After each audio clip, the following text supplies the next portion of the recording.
할렐루야. 할렐루야. 아유, 오늘 야고보서 마지막. 이 새벽의 말씀이 저는 제가 준비하면서 저에게 주시는 말씀을 많이 받아요. 물론 뭐 다른 예배들도 마찬가지지만 여러분들에게도 이 말씀이 큰 하나님의 능력에 꿀되고 영적인 양식이 되어서 승리의 역사, 이 주님 오실 날 얼마 남지 않은 이 시대에 깨어 하나님 사명 잘 감당하는 하나님의 백성들, 특공대들 되시기 바랍니다. 야고보서 5장 마지막 말씀의 핵심은 예수 그리스도의 재림이에요. 그래서 마지막 때의 삶이라고 제가 제목을 적었는데, 만약에 성도들이 그리스도의 재림을 매일 확신하고 매일 고대하고 진심으로 그 삶을 살기를 원한다면 그들의 삶에서 그 모습이 나타나야 된다. 증거가 나타나야 된다. 말로만 하는 게 아니라 그 사람의 삶을 보면 야, 저 사람 진짜 저렇게 살아가는구나. 다른 성도들로부터 도전받을 수 있는 그런 모습으로 살아가야 된다. 특별히 1절부터 11절까지는 부자에 관한 이야기를 할 때 부자와 가난한 사람 그런 삶에 있어서 우리가 부당하다고 느낄 때 그때 어떻게 해야 되느냐? 인내하라. 인내하라. 그 당시 야고보서를 쓸 당시에 부자들이 있었다. 또한 가난한 자가 있다. 역사에서 이 부자와 가난한 자의 이 삶은 계속 이어지고 있습니다. 지금도 마찬가지죠. 큰 격차가 있죠. 우리가 알고 있는 중산층, 이런 중산층이 주류를 이루는 시대가 돼야 그 시대가 올바른 시대인데 그 당시는 그러지 않고, 물론 지금도 중산층이 많이 사라졌죠. 부자들은 더 돈을 많이 벌고 더 부유하게 되고 가난한 사람은 더 가난하게 되고 상류층과 빈곤층이 갭이 넓어지고 늘어나는 시대다. 그런데 복음은 보면, 역사적으로 보면 가난한 사람들에게는 강력한 힘을 주었다. 그러나 일반적으로 그때나 지금이나 부자들은 복음을 거절한다. 왜 거절하죠? 자기가 지금 돈이 많으니까. 하나님을 의지할 때가, 우리나라가 여러분 70년대, 60년대 후반, 70년, 80년대 초반까지 이 교회에 다니는 사람들, 성도들, 그들의 삶이 상당히 성령 충만하고 복음적이었어요. 왜 그랬냐? 우리가 못 살아서 그랬어요. 근데 이제 등 따스고 배고플 때 되니까, 배부를 때 되니까 이제 교회 가고 싶은 마음이 사라지는 거예요.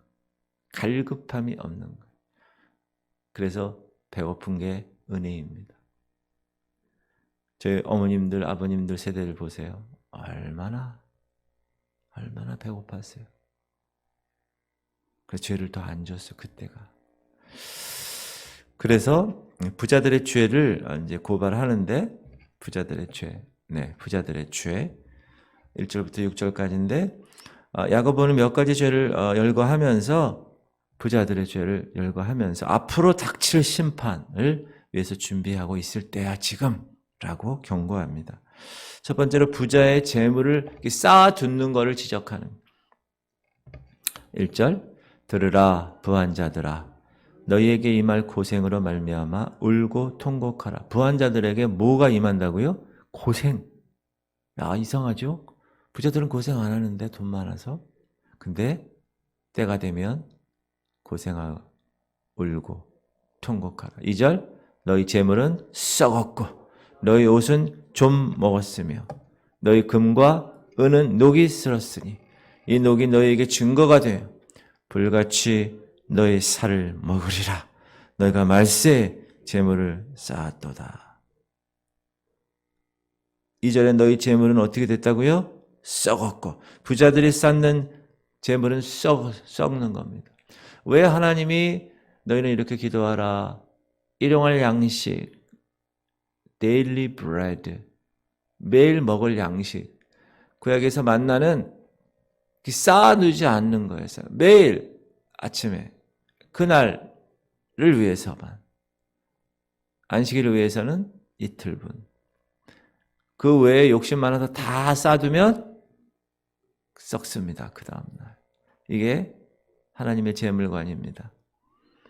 부자들 특별히 쌓아놓으면 썩어지고 좀 먹는다.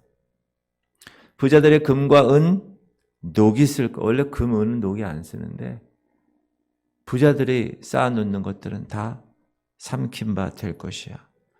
심판날에 그 재물이 그들에게 불리한 증거가 될 거야. 제가 계속 얘기하죠. 하나님이 불을 얻는 권능을 주시는 사람이 있어요. 근데 그것을 주시는 이유는 뭡니까? 하나님의 나라와 하나님의 의를 위해서 은사로 주신 겁니다. 그래서 우리가 받은 은사, 음악적 은사, 예술적 은사, 이런 은사처럼 돈 버는 은사를 주신 거예요. 어떤 사람은요, 딱 보면 돈이 보인대. 이야, 누구죠? 서울대 출신의 할머니. 나이 들어서 서울대 동창하고 결혼한 그 할머니 있잖아요. 그분은 그때 인터뷰할 때 그러더라고요. 저는 딱 보면 돈이 벌리는 게 다 보입니다. 그러더라고요. 그거는 은사예요, 은사. 그러면 하나님이 그런 불을 얻는 권능을 주셨으면 그거를 왜 주셨을까를 생각해야 돼. 배 채우고 우리 자식 새끼들 인간은 다 그렇죠. 다 그래요. 그러나 심판날에 그 재물이 그들에게 불리한 증거가 될 거야. 부자들은 열심히 재물을 쌓았지만 중요한 것은 지금은 마지막 때야. 지금은 심판이 다가오고 있다는 것을 잊고 있었다.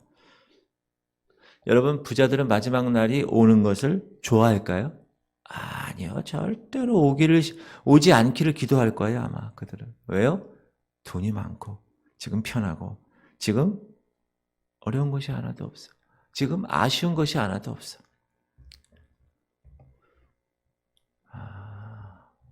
두 번째, 야고보가 열거하는 두 번째 죄는 삭슬 훔치고 있는 거예요. 부자들은 욕심이 잉태한즉 죄를 낳게 돼 있어요. 돈이 많으면. 4절 보라, 너희 밭에서 추수한 품꾼에게 주지 아니한 삭시 소리 지르며 그 추수한 자의 우는 소리가 만군의 주의 귀에 들렸느니라. 왜냐하면 이러한 부자들은, 여러분, 우리가 30억이 있다고 그래요. 예를 들어서. 그럼 30억이 있으면 좋겠다. 근데 지금 여러분 제가 30억을 다 드렸어요. 여기. 그럼 여러분 그거 가지고 한 1년, 2년은 좋아하는데 그 좀 더 지나면 이거 한 50억. 왜 30억이었어? 한 50억 주시지. 이렇게 되는 거예요. 그게 인간의 삶인데, 그런데 이 부자들은 자기가 경영하는 그곳에서 고용되는 그 고용인들, 그 사람들 있죠? 그 사람들의 정직한 삭슬 줘야 되는데 착취한다는 거예요. 착취한다는. 레위기에 보면 이렇게 돼 있어요. 너는 네 이웃을 억압하지 말며 착취하지 말며 품꾼의 삭슬 아침까지 밤새도록 네게 두지 말며.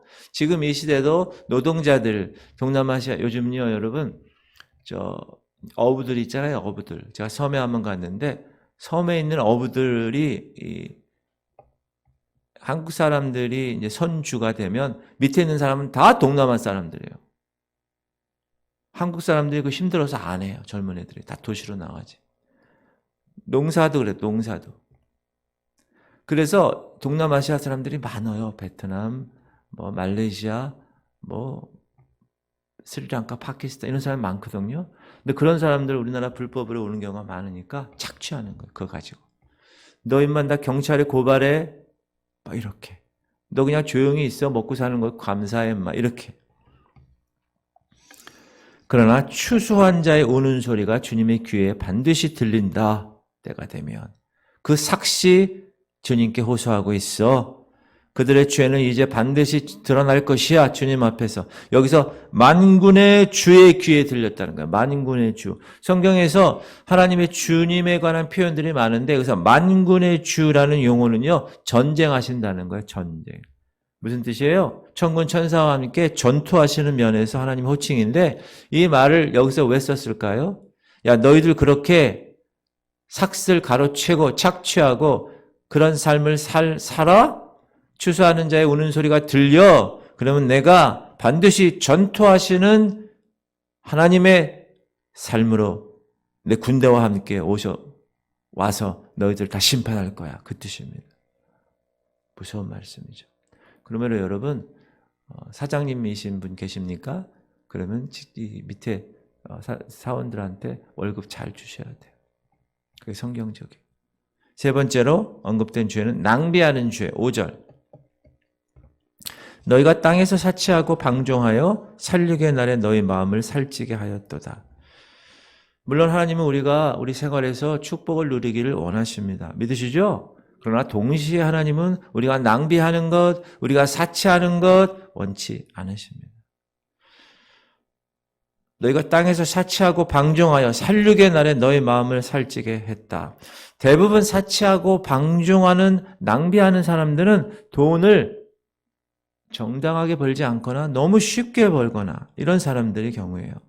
그 4절에서처럼 착취하고 훔치거나 도박하거나 이렇게 해서 불법으로 번 사람들. 그러므로 그들은 돈을 쉽게 벌었기 때문에 쉽게 씁니다. 낭비하고 착취합니다. 제멋대로 소비하죠. 저축하거나 절약하지 않습니다. 이런 사람을 아까 여기 뭐라고 그랬습니다? 뭐라 그랬어요? 살육의 날에 너희 마음을 살찌게 했다. 이게 무슨 말이냐? 도살당하기 위해서 여러분 돼지 키우잖아요. 소 키우잖아요. 그 돼지나 소는 어떻게 해요? 계속 살만 찌는 거야. 무감각해. 그냥 한정없이 먹어대는 거예요. 가축 계속 먹어대. 그런 사람의 그런 가축에 비유하는 거예요. 정말 불쌍한 사람이에요. 그 가축들 열심히 먹어요. 왜 먹어요? 죽어서 고기 우리에게 주려고 먹는 거잖아요. 여러분 낭비하지 마세요. 주님이 나한테 이렇게 축복 줘서 나는 마음대로 써. 물론 하나님의 나라와 하나님의 의를 위해서 쓰는 거 귀한 거예요. 그건 거룩한 낭비예요. 그러나 그냥 아껴도 될 거 왜 비싸게 주고 사? 그죠? 자, 마지막 죄는 부당함. 6절. 너희는 의인을 정죄하고 죽였으나 그는 너에게 대항하지 아니하였느니라. 부자들은 권력이 있어요. 돈, 금권이 있어요. 그거 가지고 여러 변호사도 사고 여러 기득권을 가지고 가난한 사람들을 막 능욕하고 심지어 죽이기까지 했다. 당시에. 지금도 그렇죠. 이렇게 처한 상황에서 성도들은 대항하지 않았다. 대항하지 않고 어떻게 했습니까? 의로운 재판장 손에 맡겼다. 로마서에 보면 시작. 내 사랑하는 자들아 너희가 친히 원수를 갚지 말고 하나님의 진노하심에 맡기라. 기록되었을 때 원수 갚는 것이 내게 있으니 내게 갚으리라고 주께서 말씀하죠. 원수 갚는 것은 누구의 목? 주님의 몫이고 우리는 어떻게 한다? 최선을 다해서 인내하며 하나님의 지혜, 위로부터의 지혜, 우리가 엊그제 배운 그것을 가지고 최선을 다해서 살아간다. 이것이 부자에 대한 이야기입니다. 자, 가난한 자들에 대한 인내에 관해서 부당할 때 들이받으라 이러지 않아요. 성경은 인내하라. 야고보는 그리스도의 재림에 대한 약속을 격려하면서 7절에서 길이 참으라. 여러분 인내하라는 거는요. 아무 일도 안 하고 그냥 가만히 아무 일 하지 않는 상태를 이야기하는 게 아닙니다. 오히려 짐을 지는 거예요. 오히려 주께서 오시기까지 전투에 임하는 거예요. 이거는 육에 대한 전투가 아니라 영적 전투를 이야기합니다. 그러므로 이런 인내의 교훈으로 몇 가지 예화를 사용하는데 처음에 농부입니다. 7, 8절은 읽어볼까요? 시작. 그러므로 형제들아 주께서 강림하시기까지 길이 참으라. 보라 농부가 땅에서 나는 귀한 열매를 바라고 길이 참아 이른 비와 늦은 비를 기다리나니 너희도 길이 참고 마음을 굳건하게 하라. 주의 강림이 가까우니라. 여러분 농부가 씨 뿌릴 때 그 다음날 딱 열매가 왜 안 맺힐까? 그런 농부는 이 세상에 아무도 없어요. 물 주고 잘 자랄 때까지 얼마나 밤새도록 밤낮으로 일을 합니까? 하나님, 이 농사 지었는데 비를 좀 내려주세요. 그 땅에 하나님이 비를 내려 물을 대시면 그때야 비로소 추수를 하게 됩니다. 여러분, 우리 인간이 하나님을 멀리할 때가 언제인지 아세요? 제1차 산업혁명이 일어났을 때예요. 그 전까지는 하나님을 항상 생각했어요. 왜? 농사를 지었기 때문에. 그래서 농사 짓고 나면 절대자이신 하나님께 주님 가뭄 있지 않게 하시고 병충해 있지 않게 하시고 바람 불지 않게 하시고 내가 심은 이거 잘 자라게 이렇게 항상 모든 사람이 모든 인간의 백성들 인류가 다 그랬는데 이제 공장에서 기계를 찍어내는 거예요. 그러니까 하나님하고 관계없어. 열심히 기계 기름만 치면 되는 거예요. 그 다음부터 하나님이 내 마음에 없어져요. 그래서 인류의 산업혁명이 오히려 신앙에 대해 장애물이 되지 않았나라고 생각하는 이야기하는 사람들도 있어요. 일리가 있는 말씀인 것 같아요. 마찬가지로 성도들은 때를 기다린다. 인내하면서 때가 되면 거두리라. 할렐루야. 때가 되면 거두는 거예요. 우리 지구촌 성결교회도 때가 되면 거두는 거예요. 여러분 삶도 때가 되면 거두는 겁니다. 이 사실을 마음에 품고 인내하라. 그리고 심판자 예를 드는데 9절 형제들아 서로 원망하지 말라 그리하여야 심판을 면하리라. 보라 심판주가 문 밖에 서 계시니라. 어디 계신다고요 지금? 저기 계셔. 저기 문 저기 바로 앞에 멀리 있는 게 아니에요. 문 살짝 열면 바로 계셔. 여러분 가난한 성도들이 실현당하고 착취당하고 막 이러면 어떻게 해요? 원망하죠. 불평하고 비난하고. 근데 그렇게 하지 말래요. 서로 원망하지 말라. 왜? 심판을 면하기 위해서는 서로 원망하고 서로 비판하고 서로 불평하는 것 하지 말아야 한다. 왜요? 왜 그럴까요? 심판주가 문 바로 거기 서 계세요. 얼마 남지 않았다는 거예요. 주님은 그 모든 것을 보셨어요. 그 모든 것을 아셨어요. 그래서 속히 오셔서 이제 그 일들을 다 바로 잡으실 거예요. 그러므로 하나님 백성에 있어서 투덜대는 거, 원망하는 것, 심각한 죄입니다. 우리 모두가 예수님이 바로 문 밖에 서 계시는 것을 매일 의식하면서 산다면 우리 원망하지 않아요. 비판하지 않아요. 왜? 주님 바로 오셨는데 주님이 다 해결하실 텐데 이제 주님이 다 심판주가 되셔서 그 모든 걸 다 바로 잡으실 텐데 원망하지 않아요. 주님 끝까지 참겠습니다. 할렐루야. 세 번째는 선지자들의 예를 들었는데 10절에 보면 시작 형제들아 주의 이름으로 말한 선지자들을 고난과 오래 참음의 본으로 삼으라. 선지자들이 오래 참은 거를 본받으라 이거예요. 11절 보라 인내하는 자를 우리가 복되다 하나니 너희가 욥의 인내를 들었고 주께서 주신 결말을 보았거니와 주는 가장 자비하시고 긍휼히 여기시는 이시니라. 야고보는 고난을 당하고 그 모든 어려움을 당했을 때 선지자들이 그 오래 참음의 그 모습을 본받으라. 하나님의 손에 맡겨서 승리를 거둔 구약의 성도들을 본받아라. 그 중에서도 예를 든 사람이 욥이죠. 욥. 전형적으로 인내해서 그 시련을 끝까지 참고 이겨낸 주인공. 여러분 하나님은 욥에게 시련 당하심을 허락하셨어요. 동방의 의인인 욥. 근데 비록 욥이 하나님이 왜 나에게 이렇게 고통을 주시고 내 아내 내 자녀들 다 저거 하고 내 재산 다 날리고 왜 이렇게 내 몸에 또 막 피부병이 있어서 막 기왓장으로 긁어대는 이런 어려움을 겪게 하셨을까 이해할 수 없었어요. 그러나 욥이 우리가 배워야 할 요소는 뭐냐? 이해할 수는 없었지만 하나님의 그 놀라운 목적이 있었던 것을 욥은 알았어요. 그래서 인내할 수 있었어요. 그래서 고난을 버틸 수 있었어요. 여러분 우리 삶에도 마찬가지입니다. 삶에 여러분들 시련이 있어요 없어요? 있어요. 돈에 대한 시험, 재정에 대한 시험도 있고요. 인간관계도 있고요. 질병에 대한 시험도 있고요. 얼마나 많은지 몰라요. 그러나 그런 시련들이 닥칠 때 이해할 수가 없어요. 그러나 그럼에도 불구하고 하나님은 어떤 분이십니까? 사랑과 자비가 충만하신 분. 그리고 모든 것을 합력하여 선을 이루시는 분. 무슨 말이 생각이 나요? 로마서 8장 28절이 생각나죠? 시작. 우리가 알거니와 하나님을 사랑하는 자, 곧 뜻대로 부르심을 입은 자들에게는 모든 것이 합력하여 선을 이루느니라. 이 말씀을 믿고 있기 때문에 하나님이 이 고난도 나에게 선을 위해서 주님의 멋진 계획 안에 들어간 것이야 라고 생각하며 어떻게 합니까? 인내하는 거예요. 인내는 그 자리에서 영적으로 잘 무장하여 최선을 다하여 죄짓지 아니하고 하나님의 뜻을 묻고 주님 바로 문 앞에 있다는 걸 의식하며 살아가는 삶입니다. 그리고 이거 우리가 외웠어요.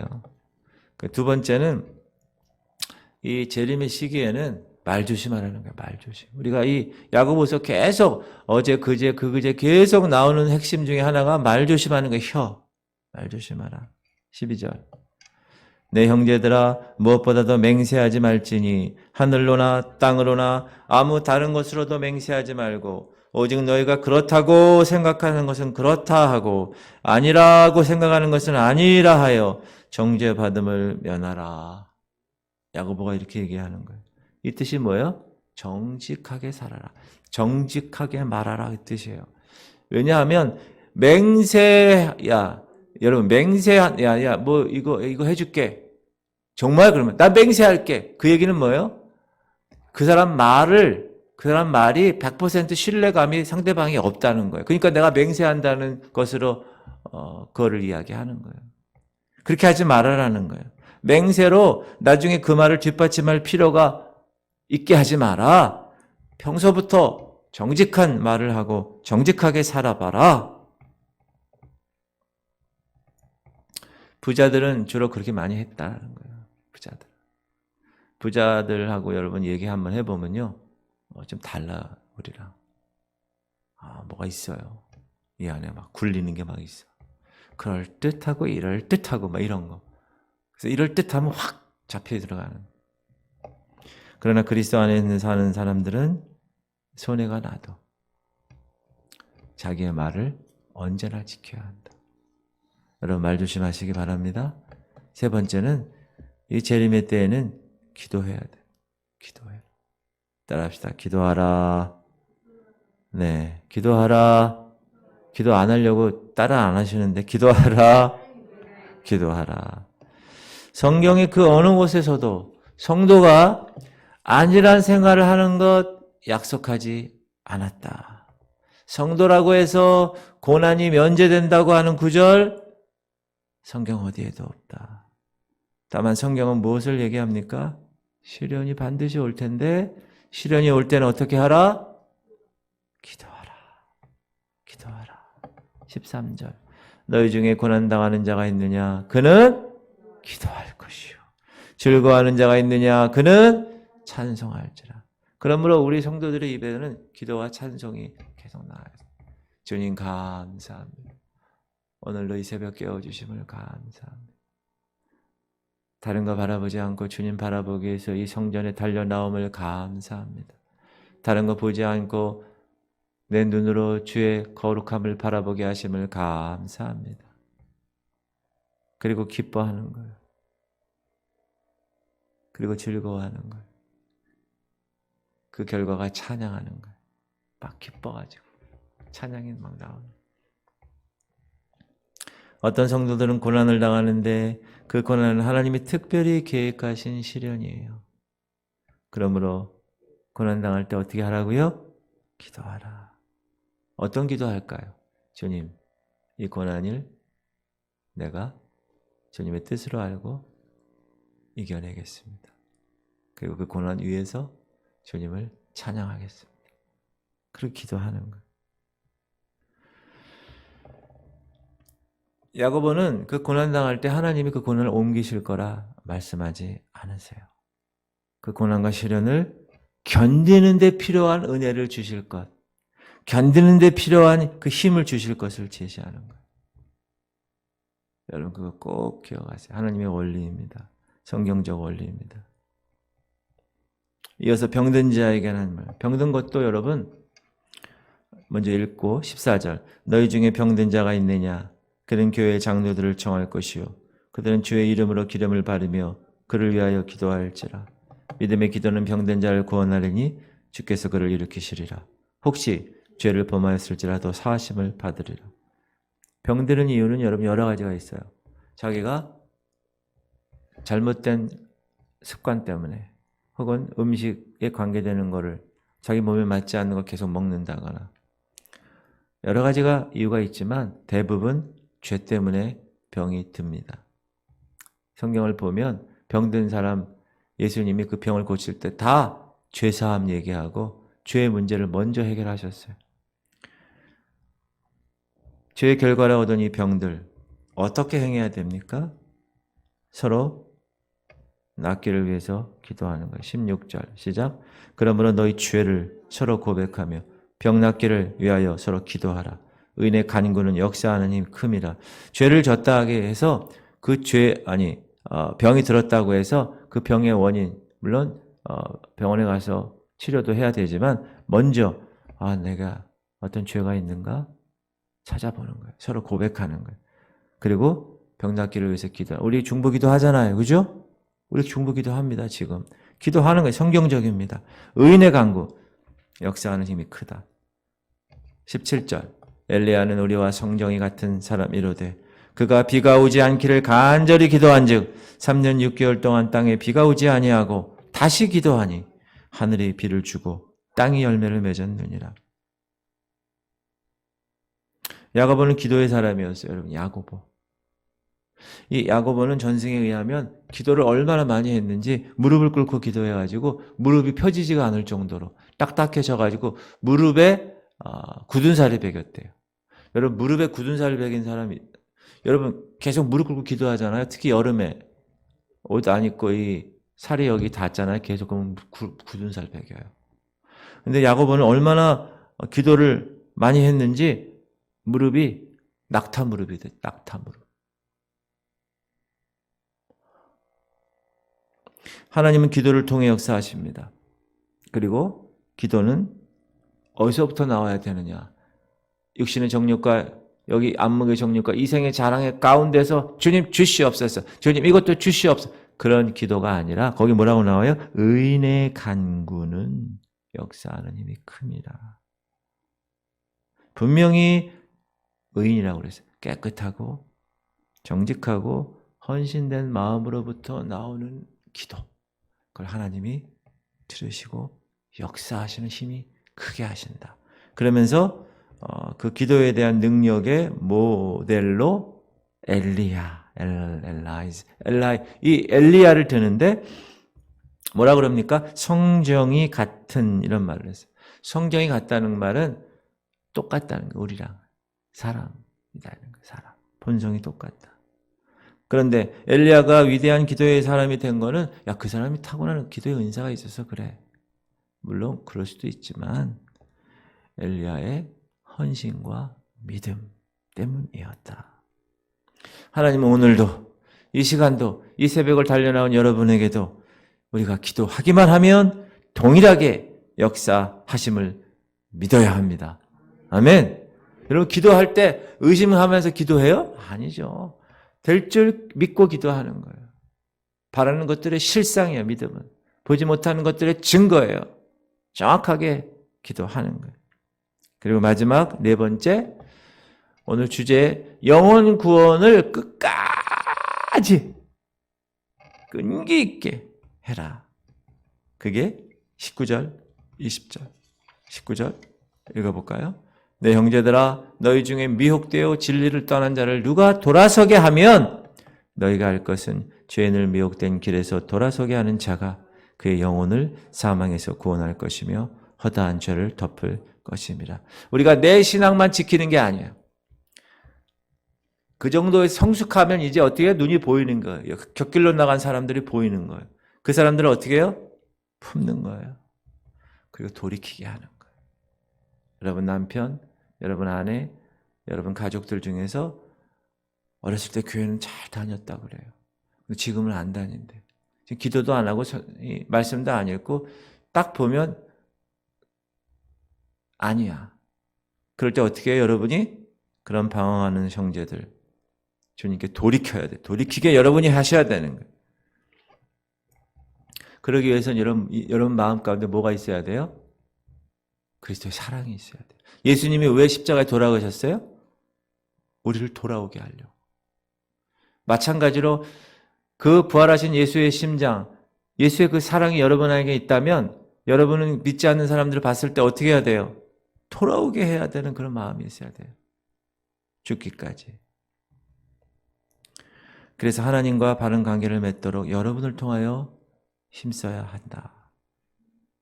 이렇게 할 때 우리는 그 사람을 하나님의 징계로부터 구하는 일을 하는 거예요. 할렐루야. 죄가 가리워졌을 때 사랑을 가지고, 여러분, 사랑을 가지고 해야 돼요. 열받아서 막 싸우면서 교회 안 간다고, 너 교회 안 가? 막 이러면은요, 영원히 안 가, 그분. 그러니까 사랑을 가지고, 끝까지. 할렐루야. 이제 머지않을 장래에 예수님이 다시 오실 것입니다. 그러므로 복음의 필요성을 절대로 느낀 사람, 절대적으로 그 필요성을 느낀 사람은, 진정으로 예수 재림을 믿는 사람은 다른 사람들의 영혼을 살피지 않을 수 없다. 왜? 그 사람 지옥 가는데 어떻게 해요? 얼마 남지 않았는데 시간이.